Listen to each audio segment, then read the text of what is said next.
एक गांव में एक बूढ़ा आदमी अपने 3 बेटों और बहुओं के साथ रहता था।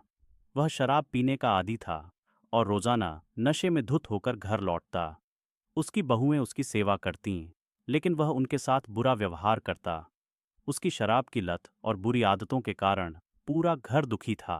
एक दिन उस बूढ़े आदमी को एक साधु मिला। साधु ने उससे पूछा, तुम इतने परेशान क्यों हो? बूढ़े आदमी ने बताया कि उसकी बहुएं उसे ठीक से सेवा नहीं करतीं और वह उनसे बहुत नाराज है। साधु ने उसे एक जादुई शराब की बोतल दी और कहा, जब तुम इस शराब को पियोगे तो तुम्हारी बहुएं तुम्हारी हर बात मानेंगी। बूढ़े आदमी ने उस बोतल को खुशी से स्वीकार कर लिया और घर लौट आया। रात को उसने शराब पी और सोचा कि अब उसकी बहुएं उसकी हर बात मानेंगी। लेकिन जादुई शराब पीने के बाद उसकी तीनों बहुएं अचानक कुत्ते में बदल गईं। बूढ़ा आदमी घबरा गया और साधु के पास वापस गया।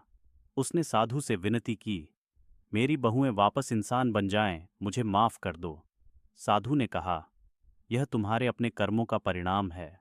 तुमने शराब के कारण अपने परिवार की परवाह नहीं की, इसलिए तुम्हें यह सब भुगतना पड़ा।